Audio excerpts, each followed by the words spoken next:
are doing your podcast today. You've got Tim Boyum on Spectrum News later on. Who else you going to see today? You're going to be on Unspun with Pat McCrory, which is Friday night on PBS Charlotte. We know it well because we were on his show about a month and a half ago. A month and a half ago, yeah. Maybe and the bring back of Flashpoint, Beth's old stomping ground. Yeah, I'm so excited that you guys are doing Flashpoint. I loved hosting that show when I worked at WCNC. So you will be great guests. Ben Thompson did a good job booking you guys. Correct. He's a Thompson. He's got to be good. All right. So your podcast this week, which is R&D in the NC. Correct.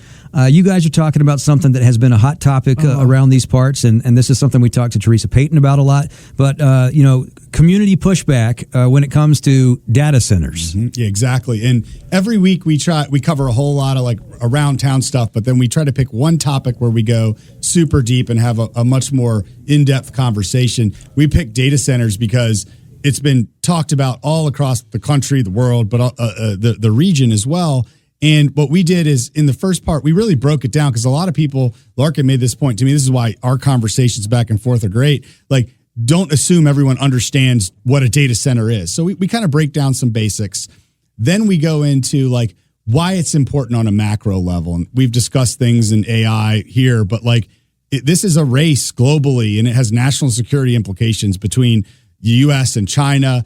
But also with that big AI conversation we had a couple weeks ago, there's a huge disruption coming to white collar jobs, right? And like the first industrial revolution, there's going to be pain, a lot of pain. So data centers play a role of being the factory of the new generation coming. So we then just went super deep into what are we seeing out there, which is people who want to build it are the yes, and then communities rally up against it, and they're the absolute no and fight against it. And with all of our experience on council, kind of managing and navigating contentious rezonings, we kind of lay out this platform and approach, which is like, don't just be no. You can come in and get to a no ultimately, but come in there and say, okay, like list your demands, and we basically create a blueprint for communities and things that are going through this, which is like, okay, if we're worried about our power going up or what's going to happen with water for cooling or the noise or the community benefits, and that's kind of the end punchline of what we talked about.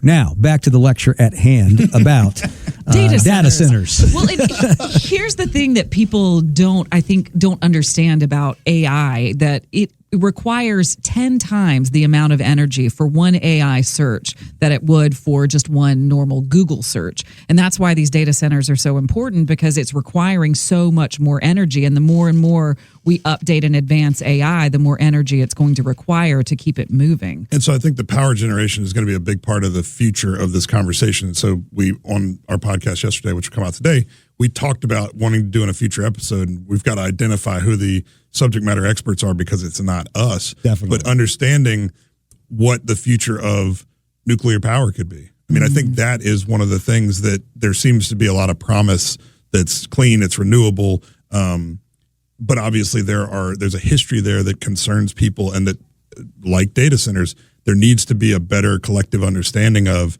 for people to feel comfortable with us moving in that direction. But yeah, the power generation is a big part of this. As Tarek said, water concerns are a thing. Yeah. But I think that, and noise, and those tend to be the sort of big three that we hear about. As he said, it's not so much just about saying, well, no, we're not going to do this. I mean, this is going to happen in one way or another. It's a matter of putting up guardrails and saying, these are the things that we want to be addressed. And if noise concerns are as they are, if they're a concern, you want to have regulations that make sure that those neighbors are protected. You want to make sure your zoning is right in your community so that these aren't going right next to your house, the same way you wouldn't want any industrial use right next to your house. So there's all of these things can be regulated, monitored, enforced, and the communities just need the opportunity to be a part of that conversation.